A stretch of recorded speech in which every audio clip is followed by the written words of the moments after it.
True strength isn't built when life is easy. It's revealed when life gets heavy. Every one of us reaches a point where pressure feels too much, where the noise of problems gets inside our head, and where stress makes even small things feel impossible. That's the moment most people start doubting themselves. But here's the turning point. You don't have to collapse under it. You can learn how to hold yourself together, even when everything around you feels like it's falling apart. Ask yourself this: when tension rises, do you control your thoughts, or do your thoughts control you? Do you choose your response, or do you let panic choose it for you? The way you answer those questions will decide the direction of your life. In this session, I'll show you practical steps to regain balance, protect your energy, and strengthen your confidence so you can move forward no matter how rough things get. Number 1, control your focus because your mind magnifies what you feed.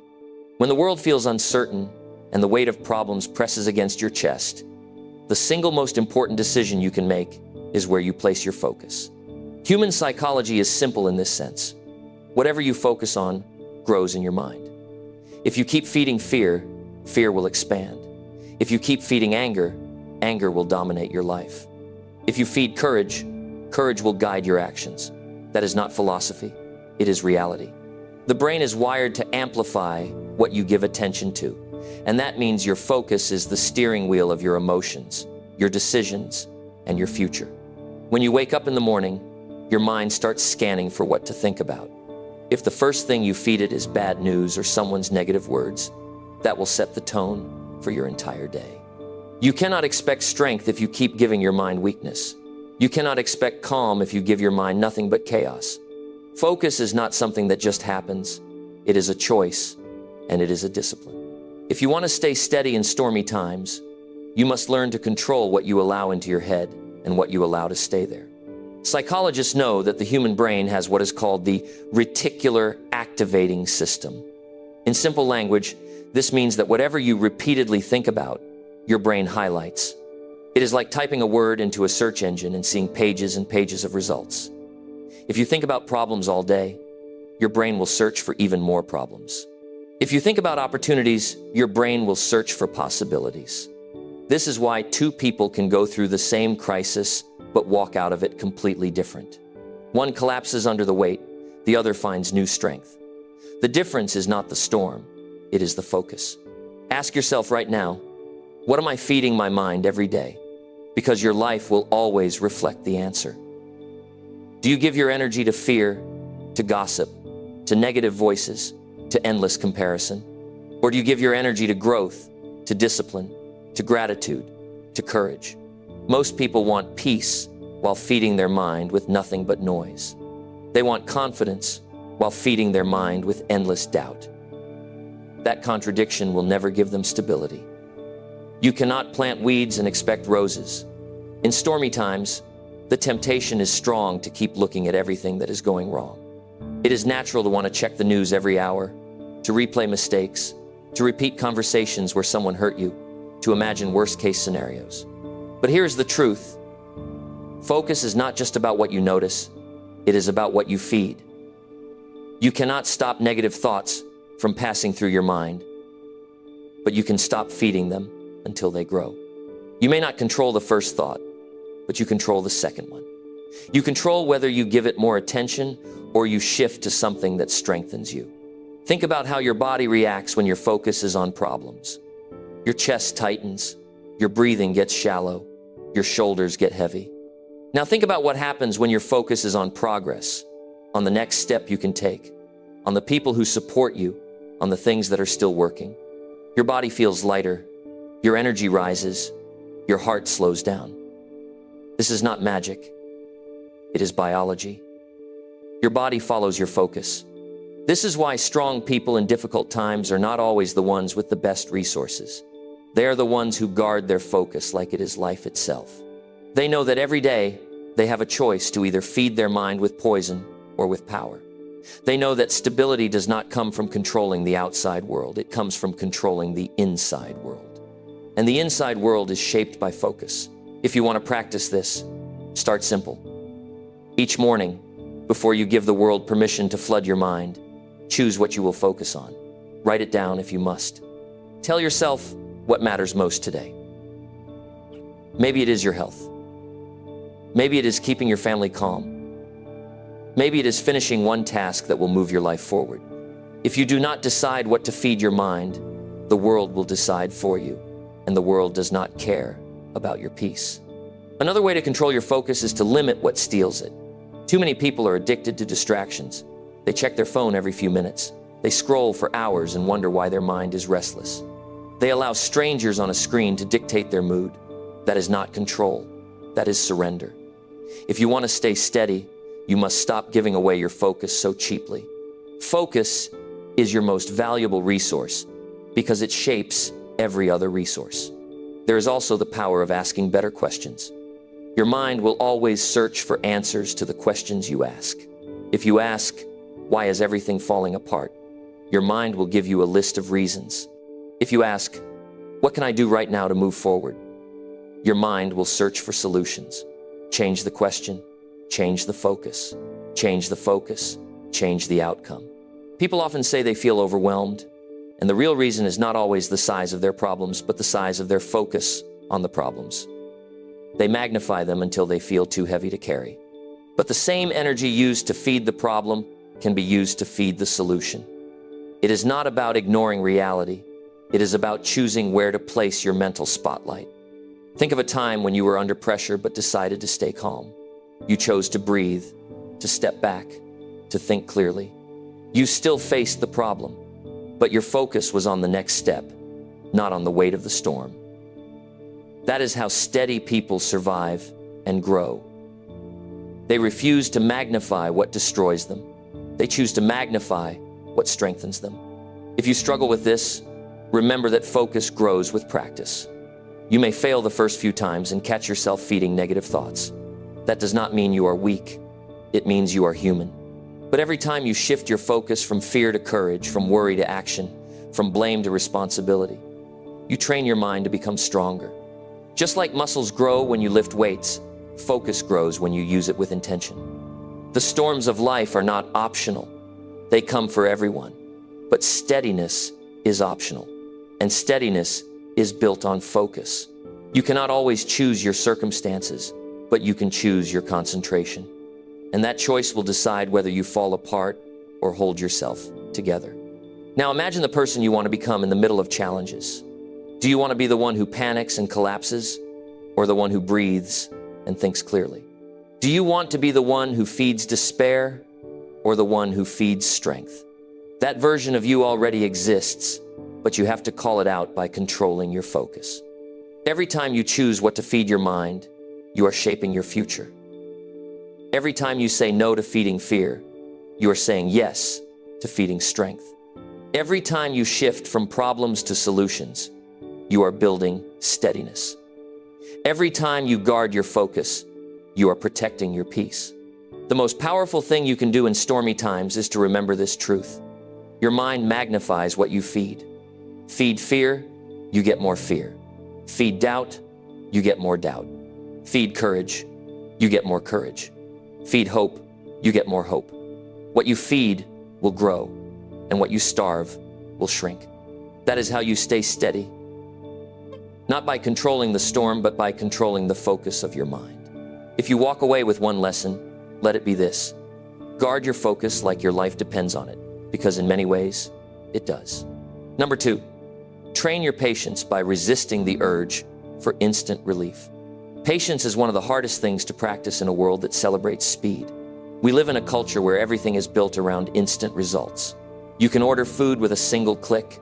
You can see a movie without leaving your couch. You can get an answer from a search engine in seconds. This creates a trap in the human mind. The belief that every part of life should feel instant. When that belief takes root, the moment life requires endurance, people break down. The truth is, the most valuable things in life never come instantly. Strength takes time. Healing takes time. Real success takes time. If you want to stay steady in stormy times, you must train your patience. And that means resisting the constant pull for instant relief. The human brain is wired to look for comfort. When stress hits, when emotions rise, your mind wants to get out of that pain quickly. That is why people turn to habits that give fast relief but bring long-term damage. Some use food, Some use alcohol, some escape into endless scrolling, others into toxic relationships. For a moment it feels better, but it does not solve the problem. It hides it, and when the moment passes, the storm feels even heavier. Instant relief can numb you, but it cannot build you. If you rely on it, you will never grow the strength needed to carry the weight of real challenges. Patience is not about waiting quietly.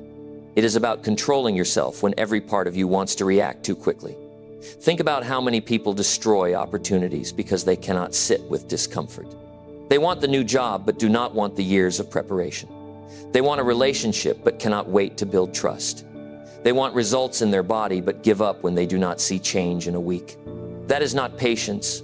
That is the addiction to speed, and it keeps people from building anything meaningful.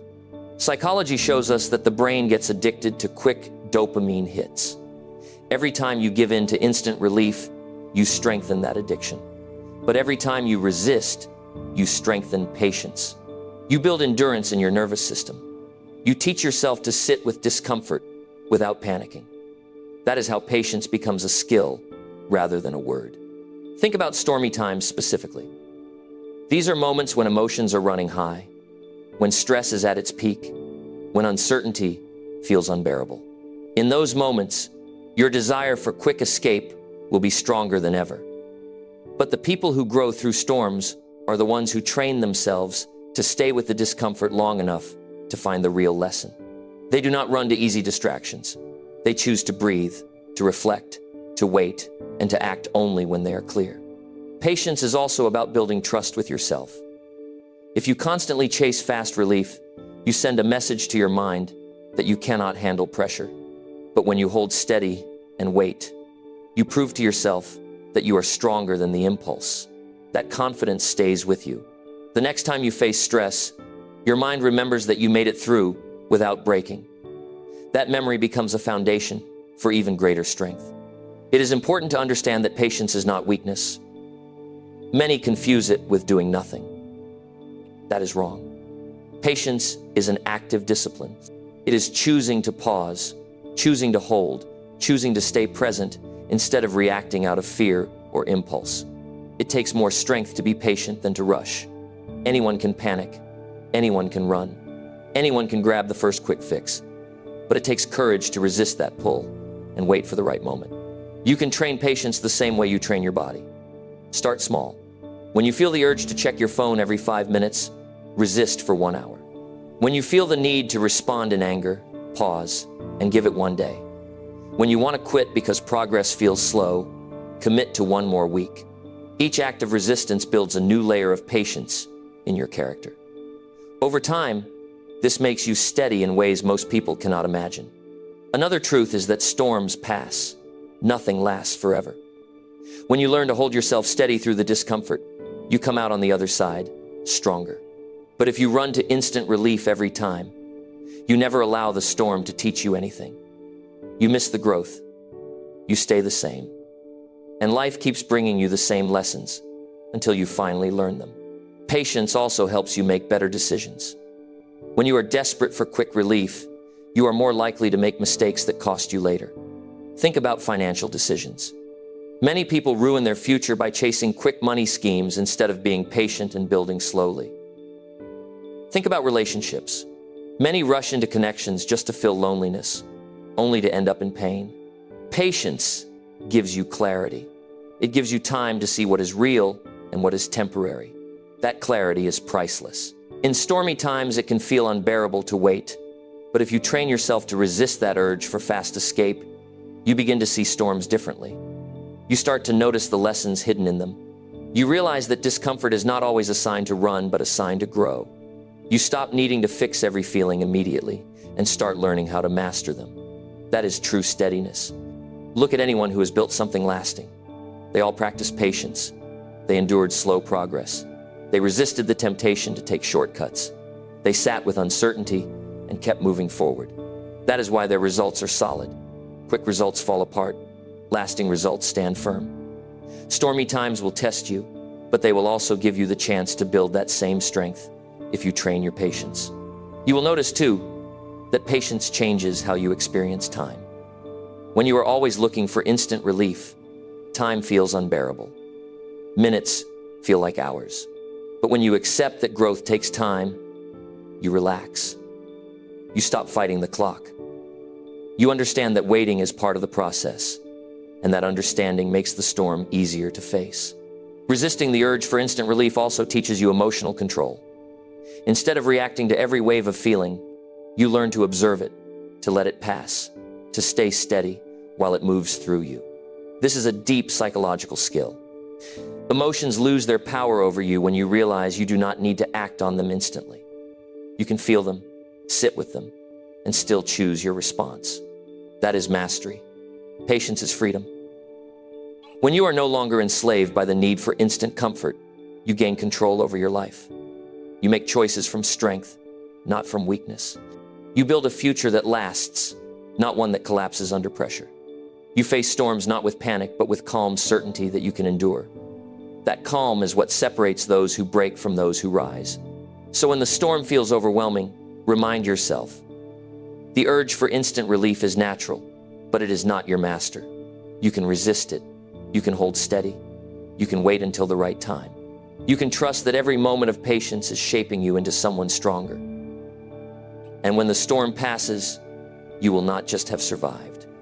You will have grown. Patience is proof that you believe in your future more than your impulse. Patience is proof that you value lasting peace more than quick escape.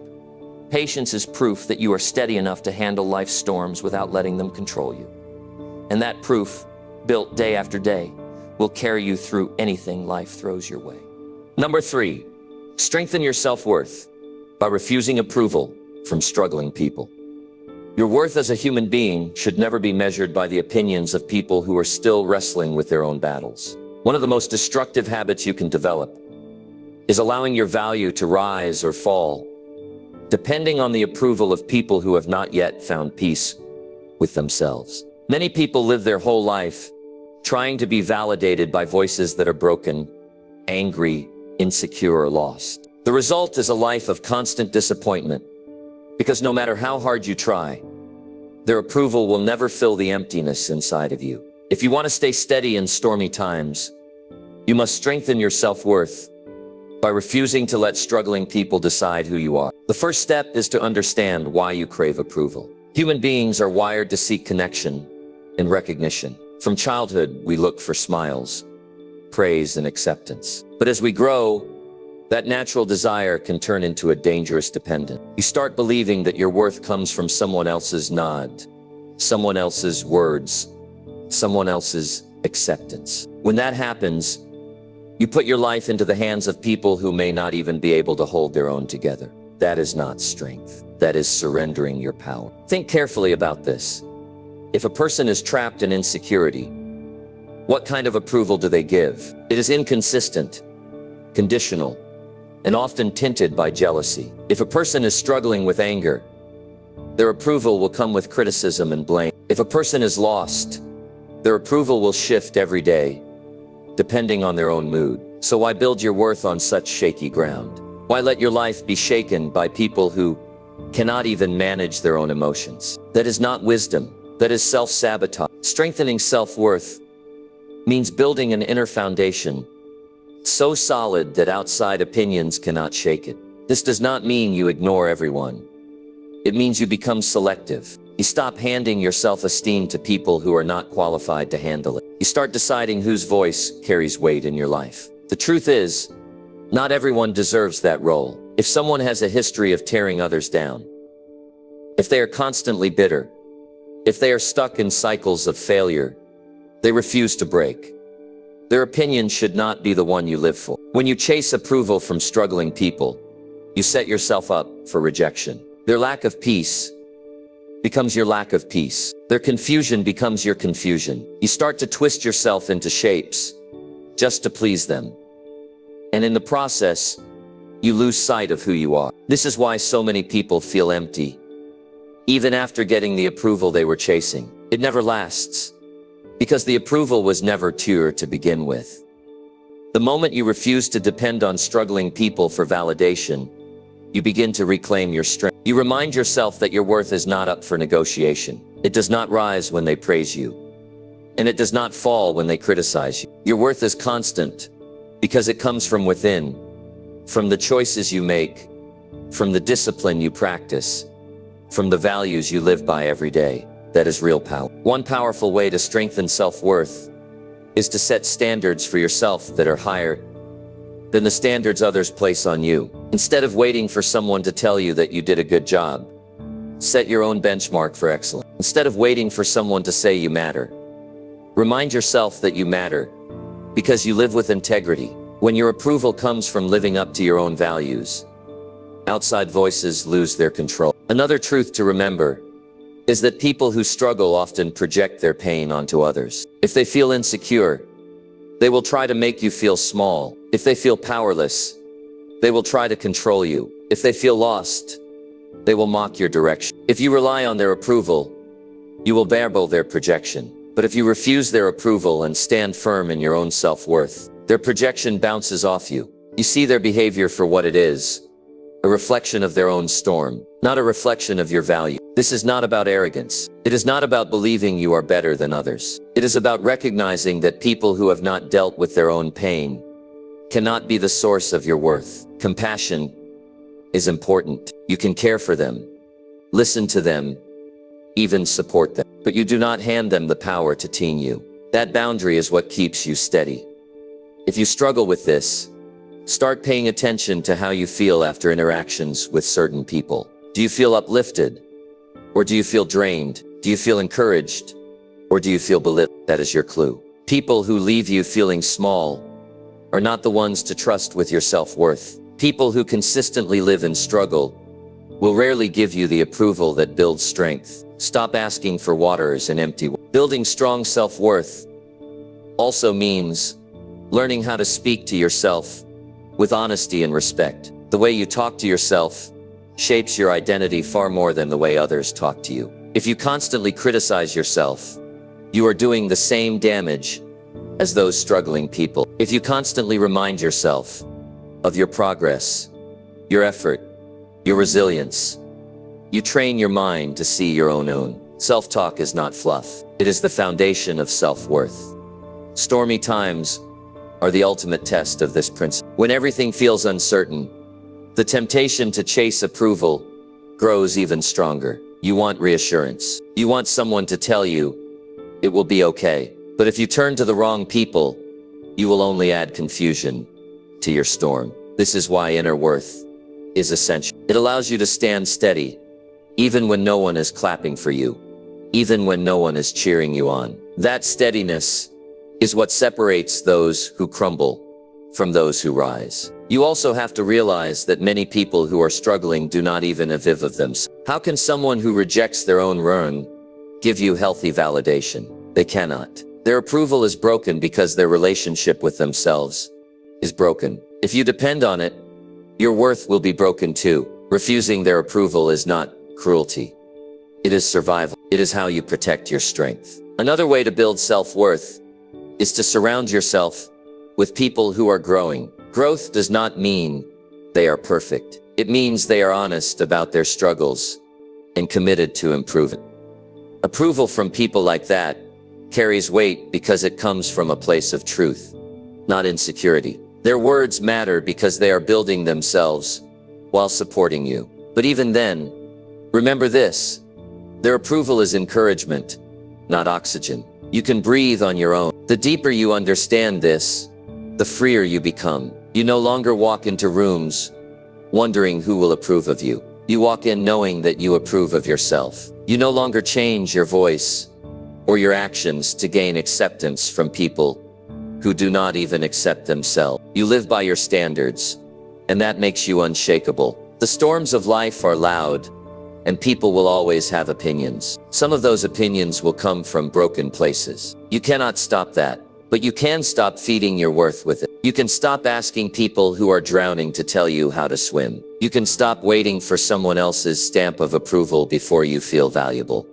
Your worth is not in their hands. It is in your hand. Every time you resist the pull to chase approval from struggling people, you reinforce that truth. Every time you hold your head high even when they criticize, you prove that your foundation is solid. Every time you choose your standards over their approval, You build a stronger version of yourself. This is how you stay steady in stormy times. Not by silencing the storms outside, but by silencing the dependence on approval inside. When you know your worth, storms can rage, people can disapprove, voices can argue, but you remain unshaken. Because your value is not borrowed, it is owned. And once you own it, no storm, no struggle, and no opinion can take it away. Number 4. Break the cycle of fear by proving yourself through small wins. Fear can dominate a person's life if it is never challenged. It grows larger the longer it is left untested, and it begins to shape decisions, behaviors, and even identity. People who allow fear to run unchecked often find themselves stuck in the same place year after year. They wait for courage to magically appear before they move, but courage is not built that way. Courage grows only when you face fear and prove to yourself that you can move through it. And the best way to do that is not by trying to conquer everything at once, but by stacking small wins that gradually weaken fear's grip. When you are caught in fear, the mind exaggerates what might go wrong. It builds scenarios that feel overwhelming and paralyzing. This is how fear creates a cycle. You avoid action because the fear feels too big. Then your avoidance convinces you the fear must have been right, and the cycle strengthens. To break it, you need to step into action. But the key is to start with something small enough that you cannot argue against it. One step, one task, one decision that proves fear is not in control. Human psychology responds powerfully to evidence. Your mind believes what you repeatedly show it. If you consistently show your mind avoidance, it believes you are powerless. If you consistently show your mind action, even small action, it begins to believe you are capable. This is why small wins matter so much. Each one is a piece of evidence that you can handle more than your fear tells you. Over time, these wins build a foundation of confidence that fear cannot shake. Imagine someone who is terrified of speaking up in a meeting. If they decide they must suddenly deliver a perfect speech in front of hundreds of people, the fear will overwhelm them. But if they start by speaking one sentence in a small group, they break the cycle just a little. That small win becomes proof. The next time, they can speak 2 sentences. The time after that, they can share an idea in front of a bigger team. Step by step, the cycle of fear weakens because the evidence of courage keeps growing. Fear thrives in silence and avoidance. The moment you act, fear begins to shrink. But you do not need to take massive leaps to see progress. In fact, trying to take giant leaps often leads to more fear because the pressure feels unbearable. Small wins are sustainable. They allow you to collect victories without overwhelming yourself. They create momentum that builds naturally into bigger action. This is how steady progress is made in real life, not by huge explosions of bravery, but by steady steps that prove fear wrong. Another truth about small wins is that they give you immediate feedback. When you take one action and succeed, you feel the difference in your body. Your breathing deepens, your shoulders relax, your energy rises. That physical fig reinforces the lesson. Fear is not as powerful as it seems. The more often you experience that feedback, the stronger your confidence becomes. Fear often convinces people that they must wait until they feel ready. But readiness is an illusion. If you wait for the perfect time, you will wait forever. Small wins cut through that illusion. You act before you feel ready, and the action itself creates the readiness. Each time you do this, you learn that you are more capable than you believed. That realization chips away at fear's control. Breaking the cycle of fear through small wins also requires honesty. You must admit where fear has been running your life. Many people deny their fear by covering it with excuses. They say they do not have time, or they are waiting for the right opportunity, or they are too busy. But deep down, it is fear. Until you face that truth, you need to change it. Once you name it, you can choose a small action to challenge it. That choice is the first win. Think about how children learn. They do not master walking in one day. They take one step, then fall, then another step, then fall again. Each small success gives them the courage to keep going. Adults forget this process, and expect perfection instantly. That fear breaks only when you allow yourself to take imperfect steps and still count them as victories. Small wins are not about flawless performance. They are about proving progress. One of the greatest dangers of fear is that it convinces you that your life is smaller than it truly is. It limits your potential by keeping you trapped in routines that feel safe but unfulfilling. Small wins expand those limits. They stretch your comfort zone, bit by bit, until you realize that what once scared you no longer has power. That realization brings freedom. Stormy times amplify fear. Uncertainty makes you imagine worst-case outcomes, and fear grows stronger in that environment. But it is also in these times that small wins carry the most weight. When everything feels unstable, completing one meaningful action can remind you that you still have control. It could be as simple as keeping your morning routine, finishing a set you've been avoiding, or having a difficult conversation. These are not small in impact. They are small in size, but powerful in breaking fear's cycle. Another benefit of focusing on small wins is that they create a record of progress. You can look back and see how far you've come. When fear tries to rise again, you have evidence to fight it. You can say to yourself, "I've done this before, and I can do it again." That memory becomes a shield. Fear's lies. Many people believe courage means the absence of fear. That is not true. Courage means acting even when fear is present. Small wins give you a way to practice courage without overwhelming yourself. They train your mind and body to function in the presence of fear, instead of shutting down. Over time, this training builds resilience that makes you unshakable in larger challenges. The mistake most people make is waiting for motivation before they act. But motivation follows action, not the other way around. Every small win produces a spark of motivation that fuels the next action. The cycle shifts from fear feeding avoidance to wins feeding courage. That new cycle is what carries you through storm. You do not need to change everything overnight. You need to prove to yourself that you can take one step today. That step, no matter how small, breaks the pattern. Once the pattern is broken, momentum begins to grow. And once momentum grows, fear has less room to control you. The truth is, fear will always exist. It is part of being human. But fear does not have to decide your life. By stacking small wins, you build a life where fear is present but powerless. You act, you progress, you grow, and the cycle that once trapped you becomes the very cycle that frees you. When you look back on your life, it will not be the grand gestures that define your strength, but the consistent small wins that built your confidence piece by piece. Those wins are the proof that you faced fear and moved anyway. They are the reason you stayed steady in stormy times. They are the reason you built a life stronger than your fear. This is how fear is broken, not by waiting for courage to arrive fully formed, but by proving to yourself every day through small wins, you already have what it takes. And the more you prove it, the less fear can control you. Until one day you realize that the cycle is no longer running your life. Number 5. Calm your nervous system by practicing steady breathing every morning. Your nervous system is the engine that runs your entire body. It decides whether you feel tense or calm, whether you think clearly or scatter your energy, whether you face challenges with steadiness or collapse under pressure. When storms hit, the nervous system is the first part of you that reacts. Your heart races, your chest feels tight, your stomach churns, and your thoughts become frantic.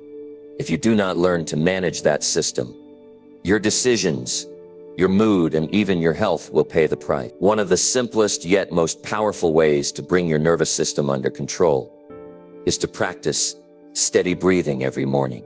It may sound too simple, but science and experience both show it works. Breathing is the one function of your body that connects the automatic with the voluntary. Your heart beats without your permission, your digestion runs without your effort. But breathing belongs to both worlds. You can let it happen, or you can take control of it. And when you do, you influence your entire state of being. That is why the first few minutes of the morning are so important. The way you breathe at the start of the day sets the tone for how you handle stress, noise, and pressure later. Most people do not pay attention to their breath. They wake up already rushing, already stressed, already pulling out their phone, already in reaction mode. Their breathing is shallow, fast, and erratic. That shallow breath tells the nervous system that danger is near. It activates the stress response before the day has even begun. This is why people feel tense even before breakfast. The body thinks it is under attack, simply because of the way it is breathing. When you choose steady breathing in the morning, you send your nervous system a different message. You signal that you are safe, that you are in control, that there is no emergency. Your body relaxes, your mind clears, and your emotions settle. This practice does not remove the storms outside, but it strengthens your ability to face them with calm. It gives you the ability to respond instead of react. Steady breathing is also a discipline of awareness. By focusing on your breath, you anchor yourself in the present moment. Fear and anxiety live in the future. Replayed memories live in the past. But calm exists in the present. When you give yourself even 5 minutes of focused breathing in the morning, you are training your nervous system to stay anchored. That training carries into the rest of the day. When storms try to pull you into panic, the nervous system has two main states, one for survival and one for recovery. Survival mode is useful when there is real danger, but if you live in it constantly, you burn out. Recovery mode is where healing, clarity, and stability happen. The switch between the two is controlled largely by your breath. Fast and shallow breath keeps you in survival. Slow and steady breath pulls you back into recovery. Each morning, you have the choice to flip that switch deliberately by practicing calm breathing before life pulls you into reaction. What makes this practice powerful is its simplicity. You do not need equipment, money, or special skills. You only need commitment. Sit still, close your eyes if you want, and begin to inhale deeply through your nose. Hold gently for a moment, then exhale slowly through your mouth. Repeat. Within minutes, your body starts to shift. Your heart rate lowers. Your muscles release tension. Your thoughts slow down. This is not imagination. It is measurable. Your entire physiology begins to change. The challenge for most people is consistency. They try it once, feel a little difference, then forget the next day. But the nervous system responds to repetition. Just like exercise trains muscles, steady breathing trains the nervous system. The more often you practice, the faster your body learns how to calm down, even in stressful situations. It becomes a skill you carry into meetings, into conflicts, into decisions. Suddenly, the storms outside do not feel as heavy, because the storm inside has been calmed. You may wonder why the morning is so important. The answer is simple. Morning is when your mind is most open, when your body is transitioning from rest into action. If you begin the day in calm, you carry that calm with you. If you begin the day in chaos, you carry that chaos instead. Morning breathing is like setting the thermostat for your whole system. It decides whether you run hot with stress or steady with balance. This practice also builds self-trust. Each time you show up and take control of your breath, you prove to yourself that you can take control of your state. That proof builds confidence. You no longer feel like a victim of circumstances, because you know how to steady yourself from the inside. This confidence is not loud or boastful. It is quiet strength. It shows up when others panic and you remain grounded. There is also a deeper benefit. When you calm your nervous system each morning, you give your mind space to think clearly. Many poor decisions are made not because people lack intelligence, but because they are in a constant state of stress. A stressed nervous system cannot see options, cannot weigh outcomes, cannot think long-term. Calm breathing unlocks clarity. It allows you to make decisions based on wisdom rather than panic. Think about the times in your life when you regretted an action. Chances are your body was tense, your breath was shallow, and your emotions were high. Now imagine if you had taken 5 minutes of steady breathing before acting. The outcome would likely have been very different. That is the power of this practice. It changes not only how you feel, but also how you behave. Some people resist because it sounds too simple. They look for complex answers, complicated systems, dramatic changes. But the nervous system does not respond best to complexity. It responds to consistency. Breathing is the most direct line into that system. And steady breathing each morning is like a daily reset button. It clears out the tension, prepares you for the day, and reminds you that you are in charge of your state. Stormy times will always test you. You cannot predict the challenges, but you can prepare yourself to meet them. Steady breathing is preparation. It is training your body and mind to remain calm under pressure, to recover faster from stress, to hold steady when others lose balance. That steadiness becomes your advantage. It allows you to protect your health, your energy, and your focus. Over time, you will notice changes beyond just feeling calm. Your sleep improves because your nervous system is no longer running on overdrive. Your resources improve because you respond with patience instead of anger. Your work improves because you think more clearly and make better choices. All of this begins with a few minutes of deliberate breathing each morning. The storms outside are not going away. Life will always bring uncertainty, conflict, and challenge, but you do not have to carry the storm inside your body. By practicing steady breathing each morning, you choose to start each day with control, with clarity, and with calm.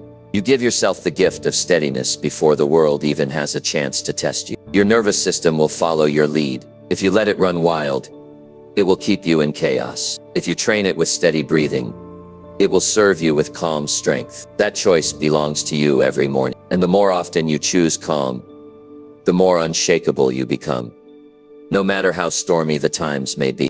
Number 6, rebuild your confidence by taking actions that scare you daily. Confidence is not a gift handed to you.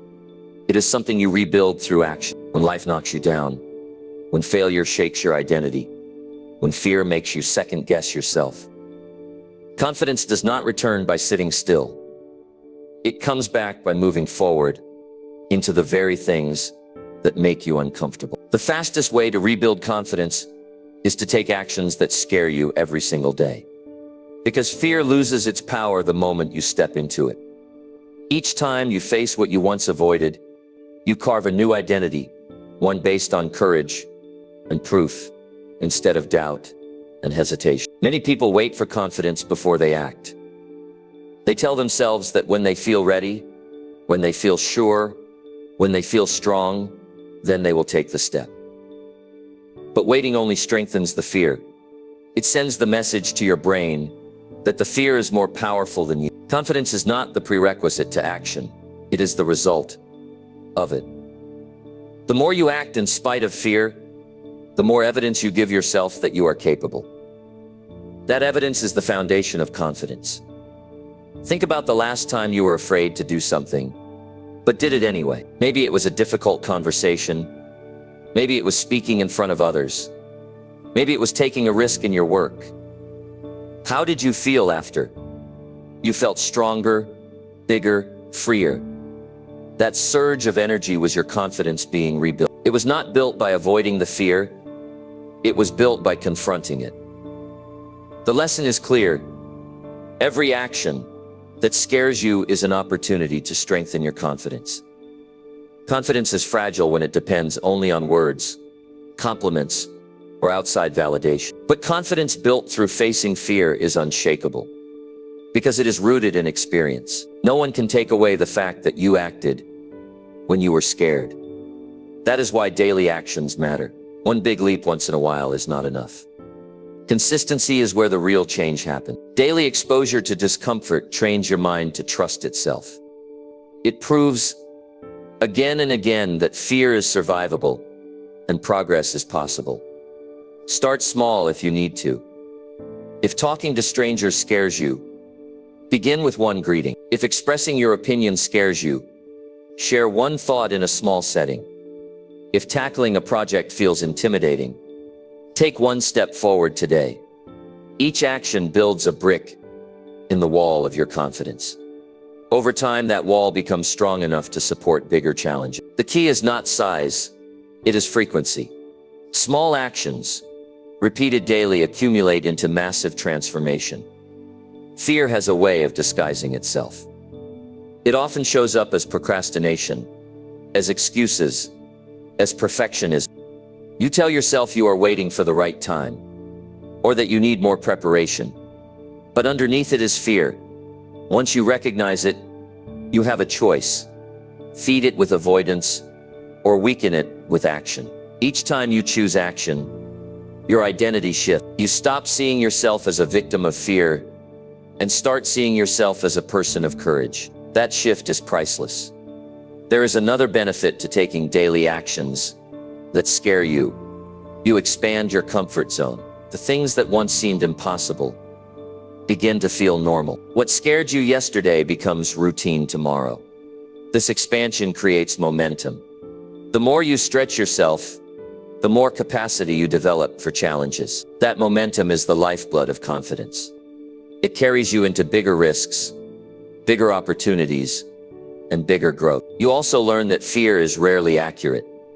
Most of the things you dread turn out to be less threatening than you imagined. The mind exaggerates the danger, but action reveals the truth. When you practice stepping into fear daily, you train your mind to stop believing every anxious thought. You realize that fear is often us noise, and that realization makes you powerful. Stormy times can strip people of their confidence. Setbacks, losses, and failures can convince you that you are not capable anymore. That is why daily courageous action is critical. It rebuilds what the storm tried to take. Each act, no matter how small, says to yourself, I still have power, I still can move, I still can grow. That message, repeated through action, rewires your identity from brokenness to strength. Do not mistake this for recklessness. Rebuilding confidence through fear does not mean leaping blindly into danger. It means choosing actions that stretch you, but do not destroy you. It means challenging yourself in ways that are uncomfortable, but survivable. It means building resilience step by step, not chasing perfection in one giant move. This approach is sustainable, and sustainability is what builds lasting confidence. Daily actions also create habits. When facing fear becomes a habit, confidence becomes natural. You stop overthinking every challenge and start trusting your ability to handle it. That trust saves energy, reduces hesitation, and makes you more decisive. It is no longer a battle every time fear appears. It becomes an automatic response to step forward. That automation is freedom. Notice too how this practice influences the people around you. When others see you consistently act with courage, they gain respect for you. And more importantly, you gain respect for yourself. Self-respect is the core of confidence. You cannot fake it. It comes only from knowing you face what scares you instead of running from it. Every time you take action, you increase that respect. The human nervous system remembers experiences. When you act in fear and succeed, your body stores that memory. The next time it feels less dangerous, because your system remembers survival. Over weeks and months of daily actions, your nervous system adapts. Fear loses its power over your body, because your body has learned that it can handle the pressure. This adaptation is one of the most practical ways to rebuild confidence. It is also important to celebrate each win, not with arrogance, but with acknowledgement. When you recognize your progress, your brain releases chemicals that reinforce the habit. You feel rewarded, and that reward motivates you to keep going. Without acknowledgement, you may miss the growth you are creating. Confidence thrives when you notice and honor your progress. Over time, something remarkable happens. You start to look for challenges instead of avoiding them. You begin to crave growth because you have experienced the strength it brings. Fear no longer feels like a wall. It feels like a doorway. Every day you step through another doorway, and each one expands your life. This is not theory. This is what happens when you prove yourself daily. Storms will still come. Doubt will still viscer. Fear will still appear, but you will not be the same person. You will face them with a foundation of confidence, built brick by brick.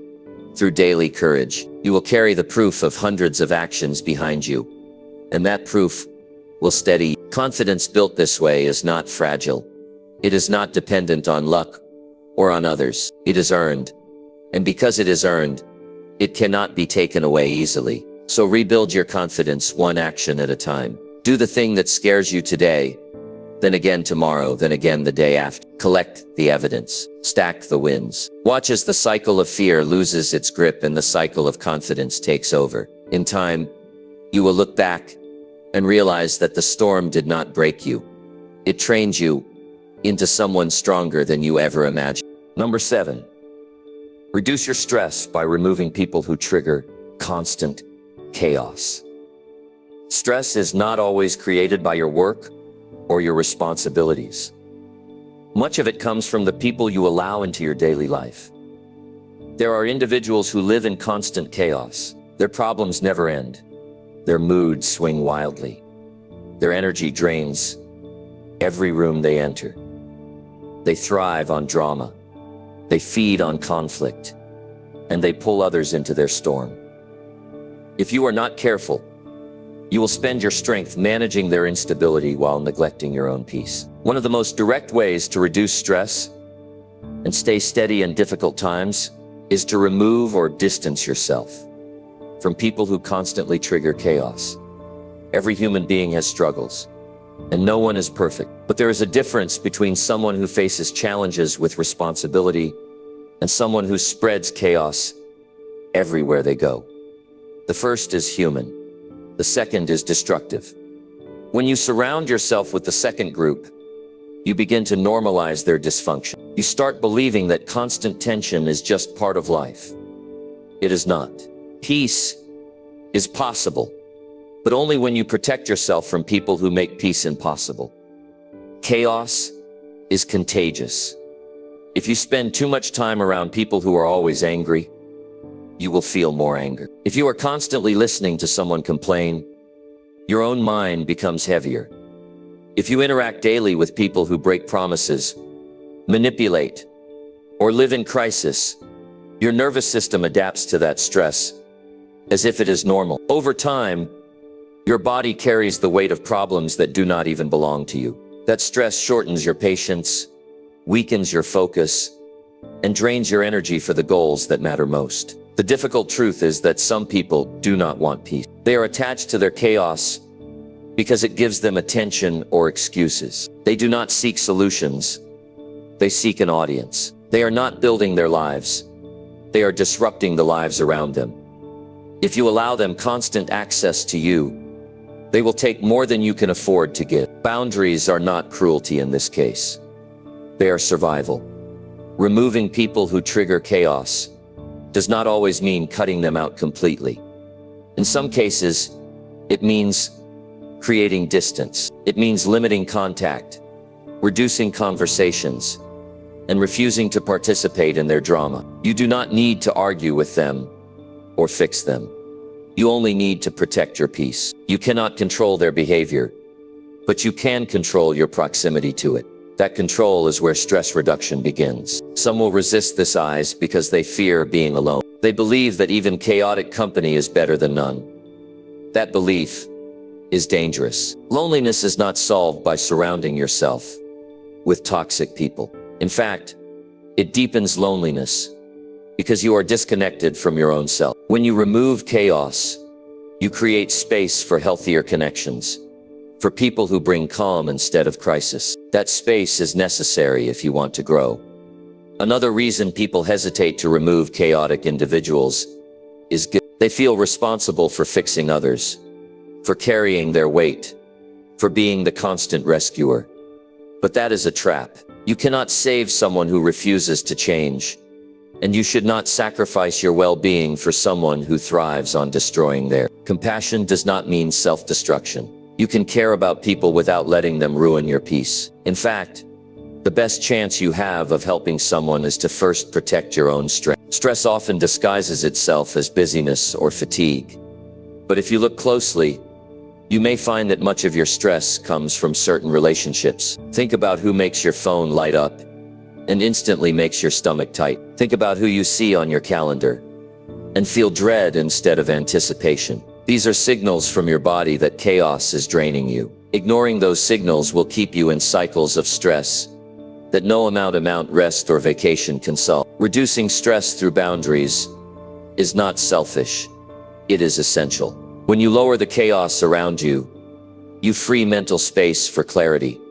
You sleep better because you are not replaying other people's drama in your head. You work better because your focus is not split between your goals and their crises. You feel lighter because your nervous system is not stuck in constant tension. This is not theory. It is the reality of human psychology. Your environment shapes your state, and your relationships are a major part of that environment. The people you spend time with influence how you think, how you feel, and how you act. If they live in chaos, you will live in stress. If they value peace, you will experience more calm. It is that simple. Reducing stress by removing chaotic influences is one of the most practical strategies you can use in stormy times. It does not require new tools or expensive solutions. It requires the courage to choose who gets access to you. At first, this choice can feel harsh. You may worry about being judged or misunderstood. But remember this, the people who respect peace will understand your decision, and the people who live in chaos will resist it. Their resistance is proof that your boundary is necessary. Do not confuse their reaction with your responsibility. You are responsible for your own well-being, not for maintaining someone else's drama.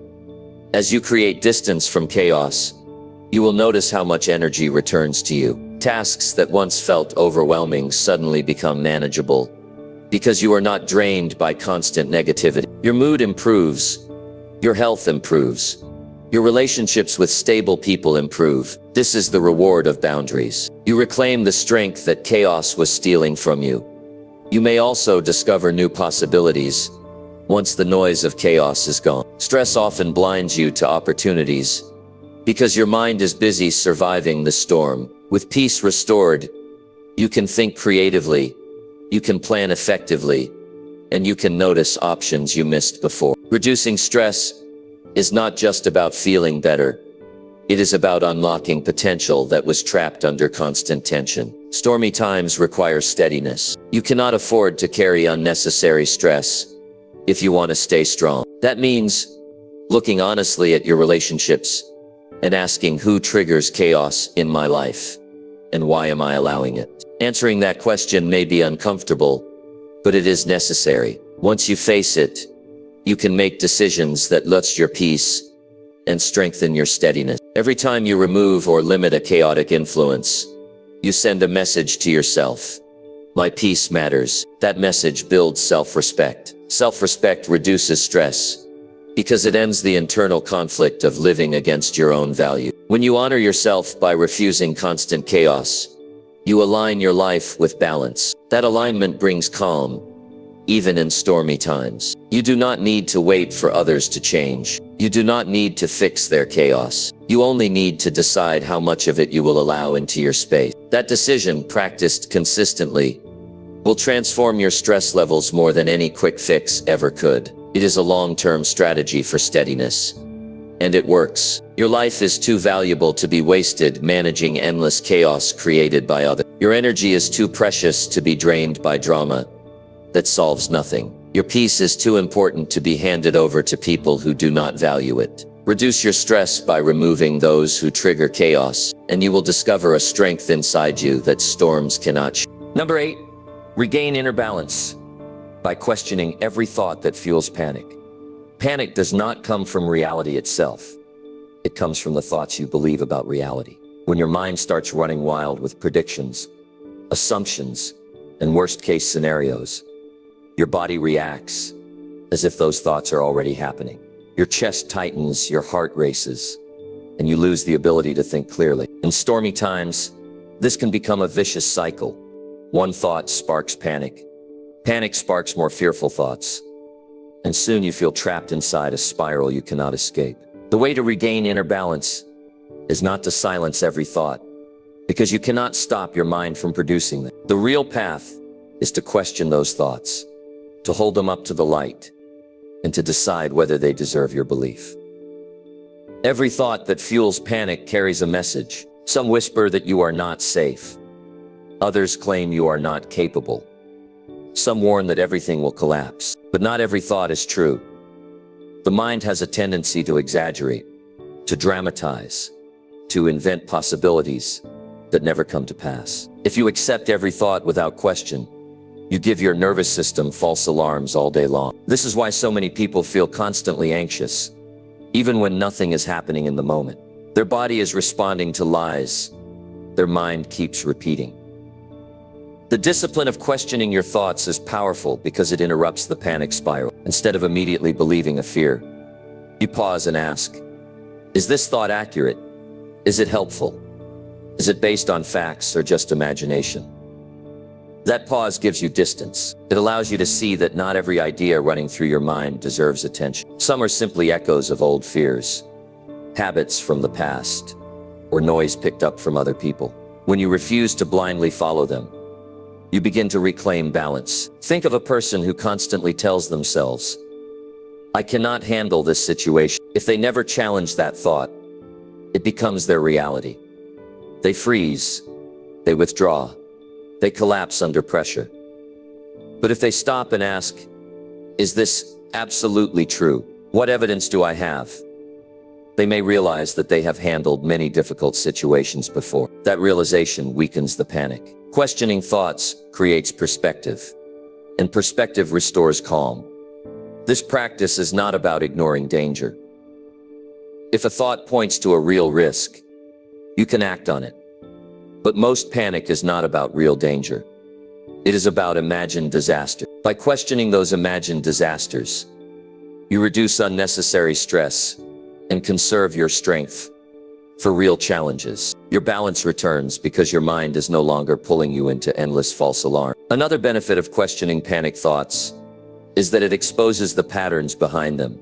You begin to notice that many of your fearful thoughts follow the same themes: fear of rejection, fear of failure, fear of loss. Recognizing these patterns helps you prepare. Instead of being surprised every time, you can say, this is the same old fear trying to get my attention. That awareness gives you control. It stops panic from sneaking up on you.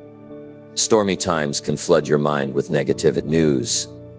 Conversations and uncertainty all feed anxious thinking. If you accept it all without question, you will drown in panic. But when you train yourself to challenge each thought, you create a filter. Only the thoughts that serve you get through.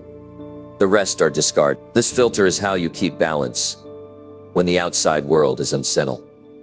There is also deep psychology at play here. Thoughts and emotions are connected. A fearful thought triggers panic, but when you question that thought, you reduce its power, and the emotion begins to fade. The body calms because the mind has stopped feeding it false danger. Over time, this practice trains your nervous system to remain calmer in general. You stop reacting to every thought as if it is life or death. To practice this daily, you can start small. Each time you feel a surge of panic, pause and identify the thought behind it. Write it down if you need to. Then challenge it. Ask yourself if it is absolutely true, if it is helpful, if it is based on evidence. If the answer is no, let it go. Replace it with a more balanced thought. For example, instead of I will fail if I try, you might say, I may not be perfect, but I can improve. That replacement lowers panic and restores steadiness. Some people resist this practice because their thoughts feel so convincing. Panic thoughts often speak with certainty, using words like always, never, impossible. But certainty does not equal truth. By questioning even the most convincing thoughts, you remind yourself that the mind can exaggerate. This reminder protects you from being controlled by illusion. It is also important to understand that questioning thoughts is not about forcing yourself to be positive. It is not about pretending everything is fine. It is about being accurate. Accuracy creates balance. If the truth is that you face challenges, acknowledge it. But if the thought is that you are doomed, challenge it. One acknowledges reality, the other invents despair. That distinction matters more than people realize. The storms of life will test your thinking. Fearful thoughts will multiply, and panic will try to take over. But you always have a choice. You can let those thoughts dictate your state, or you can step back and evaluate them. Each time you choose to question them, you weaken their grip. Each time you weaken their grip, your inner balance grows stronger. This process also increases self-trust. When you know that you can handle your own thoughts, you no longer fear your mind. Many people are afraid of being alone with themselves because their thoughts overwhelm them. But when you learn to question panic thoughts, solitude becomes peaceful. You are no longer at war with your own mind. That peace is priceless in stormy times. Over weeks and months, you will notice changes. Panic will still try to rise, but it will not last as long. Stress will still appear, but you will recover faster. Your body will feel lighter, your decisions clearer, your energy more stable. This is the reward of mastering your thoughts, instead of being mastered by them. Balance is not the absence of challenges. It is the ability to stay centered in the middle of them. Questioning panic thoughts gives you that center. It keeps you from being pulled into every wave of fear. It allows you to stand steady when others collapse. It turns your mind from a source of chaos into a source of strength. So when panic arises, do not run it, and do not obey it. Pause, examine the thought, and decide whether it deserves your belief. Most of the time it does not. By refusing to surrender to lies, you reclaim your balance. By reclaiming your balance, you regain your power. And with that power, no storm can shake your inner steadiness. Number 9, protect your mental strength by limiting endless comparison with others. Comparison is one of the fastest ways to weaken your mental strength. The human mind has a tendency to measure progress, not by internal growth, but by what it sees in others. When you live in constant comparison, you hand over your peace to people who may not even know you exist. You let their highlight reels determine how you feel about your own life. In stormy times, this habit is even more destructive because it adds weight to an already heavy load. Instead of focusing on surviving and growing, you waste energy measuring yourself against people who are walking a completely different path. Protecting your mental strength requires the discipline to limit endless comparison with others. Comparison often begins subtly. You scroll through a screen and see someone smiling, traveling, buying, achieving. In a moment, your focus shifts from what you have to what you lack. That shift triggers dissatisfaction, and dissatisfaction grows into envy, insecurity, or despair. What most people forget is that they are comparing their entire life, including their struggles, doubts, and failures, to someone else's carefully presented surface. This is not a fair comparison, yet it still steals peace as if it were. Your nervous system responds to comparison as if it is a threat. You may not notice it immediately, but your body tightens, your energy drops, and your mood shifts. That stress accumulates with every comparison you feed. Over time, it erodes your confidence. You stop appreciating your own progress and start believing that no matter what you do, it is never enough. This erosion is silent, but powerful. Many people who appear successful on the outside are miserable inside because they constantly measure themselves against others. To protect your mental strength, you must interrupt this habit.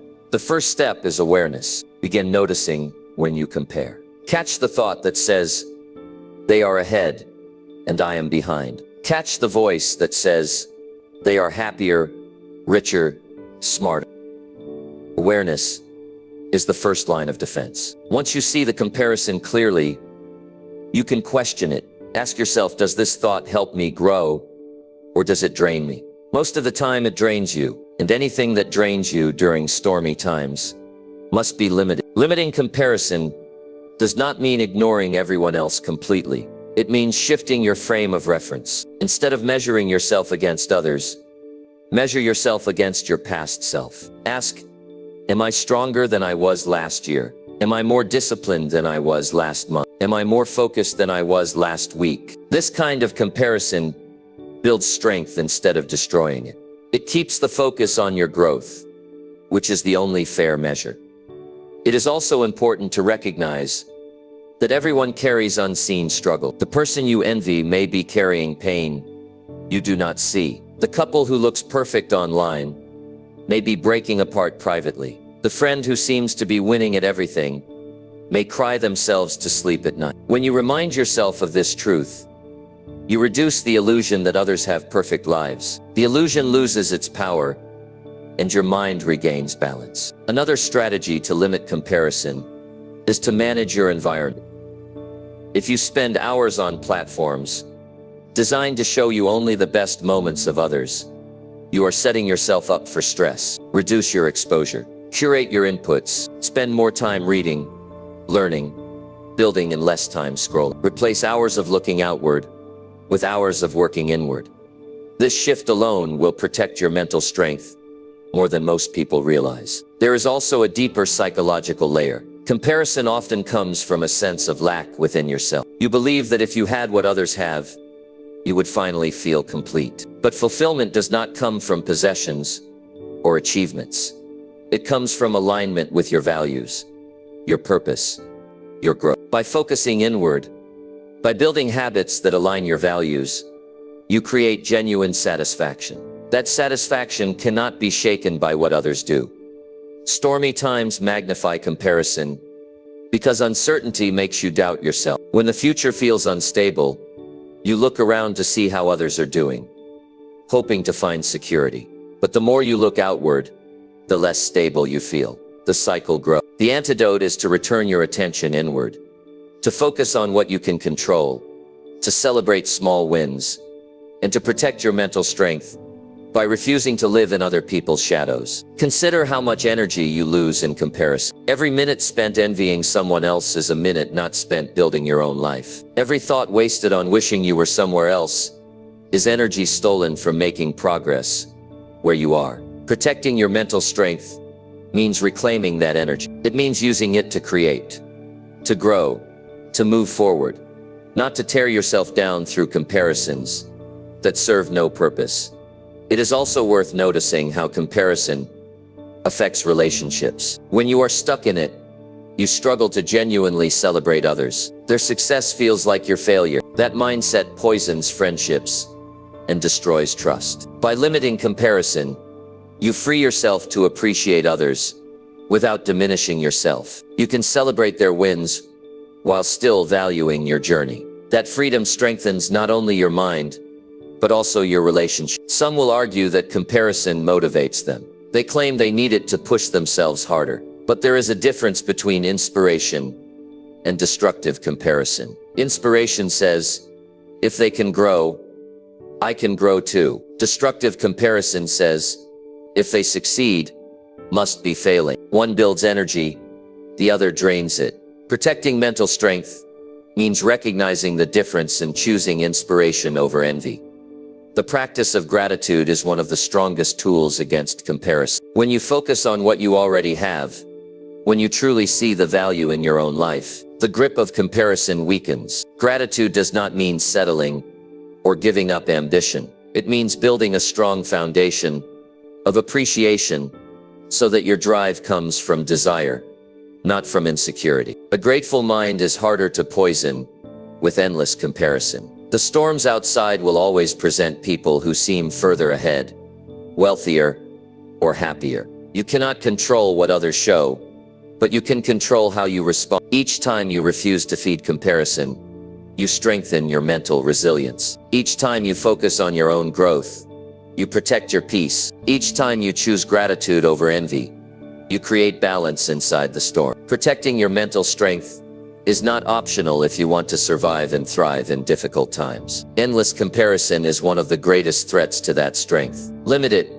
question it, and replace it with self-measurement, gratitude, and focused growth. By doing this, you shield yourself from unnecessary stress and reclaim the energy to build the life you want. The truth is, no one else is walking your exact path. No one else carries your exact lessons, your exact struggles, your exact opportunities. To compare is to deny your uniqueness. To protect your mental strength is to embrace it. The more you honor your own journey, the less interest you will have in measuring it against someone else's. That is how you remain steady, even when storms rage. Number 10. Grow your resilience by learning from pain instead of avoiding it. Pain is one of life's most honest teachers. Yet most people spend their lives, they avoid it, they numb it, they distract themselves from it. But by doing so, they also avoid the growth that pain carries with it. Resilience is not built in comfort. It is built in the moments when you feel broken, when disappointment crushes your expectations, when setbacks strip away your plans. Those are the times when you either collapse or you learn. And if you choose to learn, you grow into a stronger, more capable version of yourself. Pain becomes the raw material out of which resilience is shaped. The instinct to avoid pain is natural. The body resists discomfort. The mind resists difficulty. And the heart resists loss. But avoiding pain does not remove it. It only delays it. What you avoid today returns tomorrow, often heavier because it has been carried forward. When you choose instead to face pain directly, you strip away its mystery. You examine it. You ask what it has to teach. And you discover that within the hurt is information that can guide your growth. This shift from avoiding to learning is the essence of resilience. Think about people who have faced great struggles, yet emerged with incredible strength. They did not find that strength by running from pain. They sat with it. They asked questions. They drew lessons. They discovered truths about themselves that they never would have found in comfort. Pain taught them patience, humility, gratitude, discipline. Pain revealed weaknesses that needed to be addressed. Pain forced them to dig deeper than they ever thought possible. That process hardened them in the best way. Not bitter, but resilient. Pain often exposes the illusions we live with. You might believe you have control over everything until pain shows you that you do not. You might believe certain people will always stand by you until pain shows you otherwise. You might believe you are weaker than you truly are until pain proves you wrong. These revelations are not pleasant, but they are necessary. Each one teaches you how to live with more truth and less illusion. Resilience is built on truth, and pain is often the only thing strong enough to reveal it. Avoiding pain creates fragility. When you refuse to face discomfort, your tolerance for life's storms shrinks. Small challenges feel overwhelming. Minor setbacks feel like disasters. Your ability to endure shrivels because it has not been exercised. Just as muscles weaken when not used, resilience weakens when not tested. By hiding from pain, you rob yourself of the training you need to withstand bigger storms. Facing pain, on the other hand, increases your capacity. You discover that what once crushed you no longer holds the same power. That discovery is the mark of resilience. The key is to shift your perspective. Instead of asking, "Why me?" when pain comes, ask, "What can this teach me?" That one question transforms suffering into a classroom. The loss, the failure, the disappointment, the rejection, all become instructors. They teach you not in theory, but in reality, in ways that no book or speech ever could. This kind of learning is unforgettable because it is carved into you through experience. It shapes how you think, how you act, how you respond to life. Stormy times make pain inevitable. You cannot control everything, and sometimes the storm will take things from you. But you always have the choice to either let the pain destroy you or to let it build you. The difference lies in your willingness to learn. If you close yourself off, if you numb and avoid, you stay stuck in the hurt. But if you remain open, if you search for meaning, if you allow the pain to refine you, then you emerge stronger. That strength is resilience. Resilience built from pain is different from surface toughness. Surface toughness pretends nothing hurts. Real resilience admits the hurt, but refuses to be defined by it. Real resilience takes the pain, feels it fully, and then uses it as fuel for growth. This authenticity makes you unshakable because you no longer fear pain itself. You know it can visit. You know it can sting, but you also know it can teach. Fear of pain loses its grip when you understand its purpose. Learning from pain also deepens empathy. When you have suffered and reflected on that suffering, you recognize it in others. You understand their silence, their struggle, their tears. That empathy allows you to connect more deeply, to support others in a way that is genuine. Resilience is not just about surviving storms for yourself. It is about becoming a source of strength for others as well. Pain teaches you how to carry not only your own weight, but also to help lighten the weight of those around you. There is another layer of wisdom that comes from pain. It teaches you what truly matters. When you are comfortable, it is easy to get lost chasing trivial things. Pain strips away the unnecessary and forces you to confront the essentials. It shows you who and what is truly valuable. That clarity makes you resilient because it prevents you from wasting energy on what does not last. When the next storm comes, you know where to stand because you know what is worth standing for. Resilience is not built. It is the result of repeatedly facing pain, asking questions, extracting lessons, and moving forward. Each time you practice this, your foundation grows stronger. The next storm still hurts, but it does not break you. You bend, you adapt, you adjust, but you do not collapse. That endurance is the ultimate measure of resilience, and it can only be earned through experience. Avoiding pain keeps you shallow. Learning from it gives you depth. People who have faced pain and reflected on it often carry a calm presence, a steadiness that others feel. They are not easily shaken because they know storms come and go, but the lessons remain. They are not easily discouraged because they remember times when they thought they would not make it, yet they did. That memory is their anchor, and it keeps them balanced when new storms arrive. If you are facing pain right now, remind yourself that you have a choice. You can run from it, but it will follow you, or you can lean into it, question it, and learn from it. The second path is harder, but it is the one that builds resilience. Each time you choose that path, you grow more capable of handling whatever life brings. Over time, you realize that pain did not weaken you. It shaped you into someone unbreakable.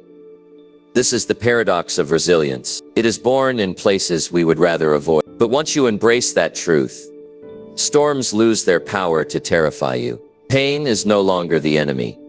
It is part of the process. You stop fearing its arrival and start respecting its role. That respect turns suffering into strength, and strength into resilience. So do not run from pain. Do not bury it or hide it. Face it. Question it. Ask what it has to teach you. Extract the lesson and carry it forward. Each lesson becomes a brick in the foundation of your resilience. And with that foundation, no storm, no matter how fierce, can tear you down. You've just learned how to hold your ground when life feels unstable, and now the choice is in your hands. Remember, storms will lull, pressure will rise, and fear will try to take over. But how you respond is what sets you apart. If you practice even one of the steps we've covered today, you'll feel a shift in your strength, your clarity, and your ability to move forward. Here's what I want you to take with you. Steadiness is not luck. It's not something only a few people are born with. It's a daily decision to train your mind, protect your energy, and act with confidence even when everything feels uncertain. If this message spoke to you, come back, because each time we're going deeper, and I want you to grow stronger with every step. Your journey doesn't end here. It begins here, and the best is still ahead.